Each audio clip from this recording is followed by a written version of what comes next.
Magandang araw po sa inyong lahat, lalo na sa ating mga pinuno, kawal, kawani at pamilya ng Hukbong Katihan ng Pilipinas. Ako po si Father Dion, isang paring Katoliko ng Military Ordinariate of the Philippines at ang Post-Catholic Chaplain ng Headquarters and Headquarters Support Group ng Philippine Army. At ito po ang salita ng Diyos, ang ating gabay. Ngayon po ay Tuesday, October 7, 2025, at ginugunita po natin ang kapistahan ng mahal na Birhen ng Santo Rosario.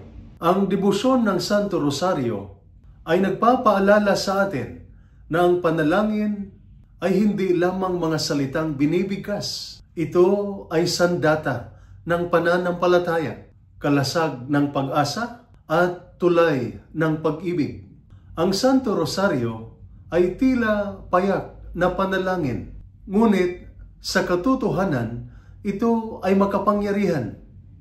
Kayang baguhin ang puso, mapatatag ang loob, at magbigay ng tagumpay sa gitna ng laban ng buhay. Ang ating unang pagbasa mula sa Gawa ng mga Apostol, chapter 1, verses 12 to 14, ay nagpapaalala sa atin ng panalangin sa pagkakaisa. Sa aklat ng mga gawa, makikita natin ang mga alagad ay nagtitipon sa panalangin kasama si Maria, ina ni Jesus. Sila ay naguguluhan, natatakot, at hindi alam ang mangyayari. Ngunit sa pamamagitan ng sama-samang panalangin, natagpuan nila ang lakas at pag-asa.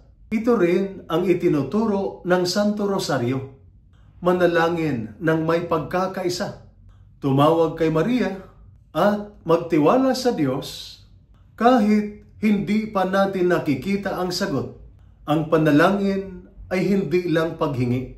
Ito ay pagkakapit-bisig ng puso. Kapag ang mga sundalo ay sabay-sabay na nagro-rosaryo, tulad ng ginawa natin sa Headquarters and Headquarters Support Group ng Philippine Army noong unang araw ng buwan ng Oktubre, sa opening ng Month of the Holy Rosary, iyon ay parang formation ng pananampalataya. Bawat butil ay isang hakbang ng pag-asa.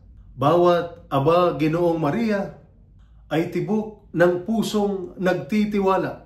Sa ating ebanghelyo naman, mula sa ebanghelyo ni San Lucas, chapter 1, verses 46 to 55, narinig natin ang awit ng papuri ni Maria. Umawit si Maria ng Magnificat. Ang puso ko'y nagpupuri sa Panginoon. Isang simpleng dalaga lamang si Maria. Walang yaman o kapangyarihan. Ngunit ang kanyang pananampalataya ay nagbigay sa kanya ng lakas at karangalan. Ipinaalala ng Rosario na ang tunay na kadakilaan ay nasa pagtitiwala at kababaang loob. Habang inuulit natin ang mga dasal, hinuhubog tayo ng Diyos sa pagtitimpi, pag-asa at pananampalataya. Tulad ni Maria na matatag kahit sa gitna ng misteryo. Marami sa ating mga sundalo ang may dalang rosaryo sa kanilang bulsa. Minsan sinusuot nila bilang kwentas. Minsan nakakabit sa kanilang uniforme. Ang rosaryo ng ating sundalo ay ang sandata ng pananampalataya. Isang kaibigang opisyal ang nagbibiro sa akin.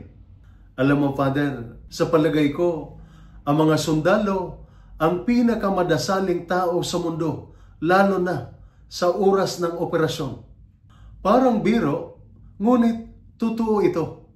Kapag malapit ang panganib, kapag tumigil ang oras, at bumibilis ang tibok ng puso, doon lalong tumitibay ang pananampalataya. Ang rosaryo sa bulsa ng sundalo ay hindi palamuti. Ito ay kasama sa laban. Bawat butil ay tila bala ng pananampalataya laban sa takot. Bawat dekada ay tila martsa ng kalinisan ng loob. Ang bawat misteryo ay paalala na kahit may paghihirap, sigurado ang tagumpay ng Diyos. Ang sundalong nagro-rosaryo ay hindi lamang naghahanda para sa labanan. Siya ay nakikipag-ugnayan sa Diyos bago pa man sumiklab ang laban. Para sa miyembro ng ating pamilya, ang rosaryo ay tali ng pag-ibig at kapayapaan. Kapag ang sundalo at pamilya ay sabay-sabay nagdarasal, ang isa sa mission area, ang isa sa tahanan, nagiging isa ang kanilang panalangin. Ang rosaryo ay nagdadala ng pagkakaisa sa kalungkutan, kapayapaan sa pag-alala, at pag-asa sa paghihintay. Ang kapistahan ng Santo Rosario ay isang pagdiriwang ng tagumpay sa pamamagitan ng panalangin. Ang kapistahan ng Santo Rosario ay nagsimula bilang pasasalamat sa tagumpay sa labanan. Isang tagumpay na hindi lamang bunga ng espada, kundi ng sama-samang panalangin. Ito ay paalala na ang tunay na tagumpay ay hindi sa lakas ng sandata, kundi sa lakas ng loob at pananampalataya. Kapag ang sundalo at ang kanyang pamilya ay sabay na nananalangin, hindi sila kailanman talo, sapagkat ang Diyos mismo ang nakikipaglaban kasama nila.